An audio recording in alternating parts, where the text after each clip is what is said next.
Province akan mempersembahkan sebuah short movie yang berjudul Perubahan Iklim. Selamat menyaksikan semuanya. Halo, kenalin, nama aku Melia Puspita. Aku biasanya dipanggil Melia. Aku berasal dari Sukabumi dan dulunya itu bersekolah di MAN 1 Sukabumi. Halo, perkenalkan, nama saya Rizka Ida Usnaini. Bisa dipanggil Ida. Asal daerah saya dari Babelan, Bekasi Utara, dan asal sekolah saya Madrasah Aliyah Taqwa 02 Babelan. Halo, perkenalkan nama saya Selma Lina. Saya biasa dipanggil Sally. Asal sekolah saya dari Mas Aliyah Yasti dan saya berasal dari Kota Sukabumi, Jawa Barat. Halo, perkenalkan nama saya Rizka Safarina Sasikirana. Biasa dipanggil Rizka, asal daerah saya dari Tangerang dan asal sekolah saya dari Madrasah Aliyah Negeri 10 Jakarta Barat. Hai, perkenalkan saya Hana Suryani, biasa dipanggil Hana. Saya berasal dari Man Insan Cendikia Bangka Tengah. Kemudian saya berasal dari Bangka Belitung.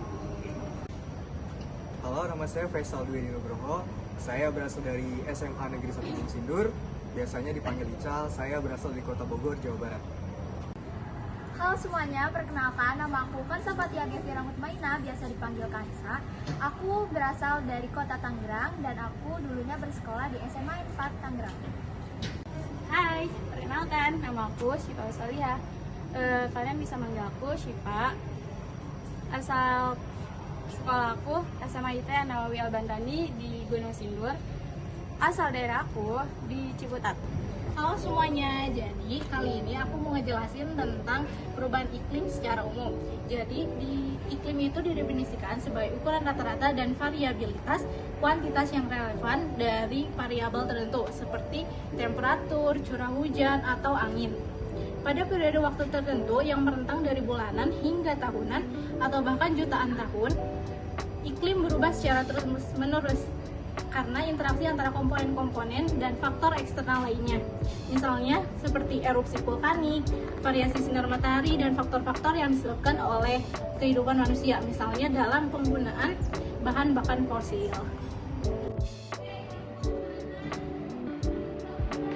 Nah, selanjutnya Konvensi PBB mendefinisikan perubahan iklim sebagai perubahan iklim yang disebabkan baik secara langsung atau tidak langsung oleh aktivitas manusia sehingga mengubah komposisi dari atmosfer global dan variabilitas iklim alami pada periode waktu yang dapat berubah.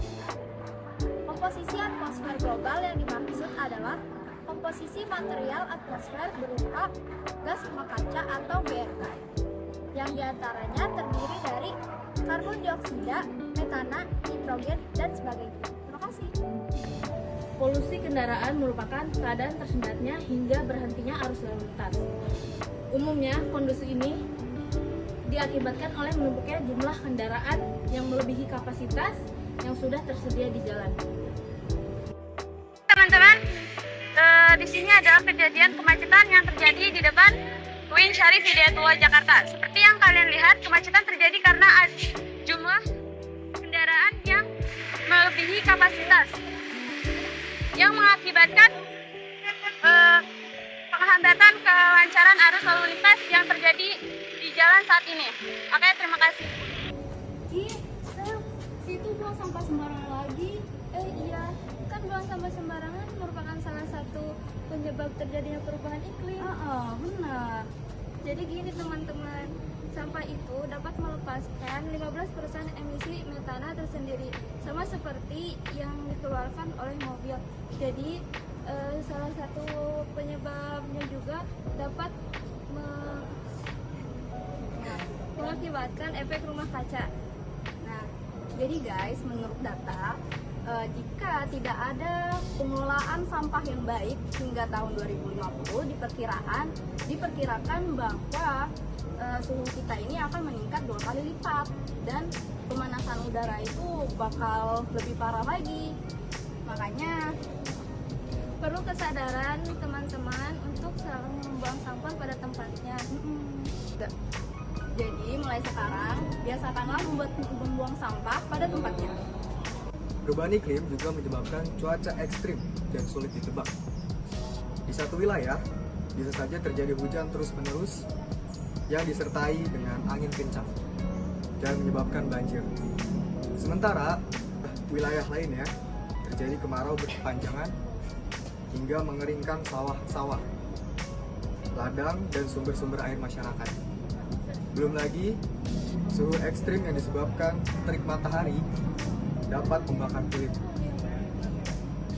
Cuaca ekstrim seperti hujan kencang yang terjadi terus-menerus akan menyebabkan banjir jika daratan tidak siap menampung limpahan air yang banyak.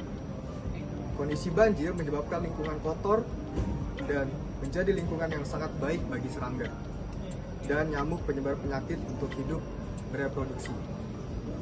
Dengan kondisi seperti ini, kasus penyakit seperti malaria dan demam berdarah akan sangat banyak sampai pada titik endemik. Kali ini aku mau ngejelasin tentang closing statement dari penjelasan yang sudah dipaparkan oleh teman-teman saya sebelumnya.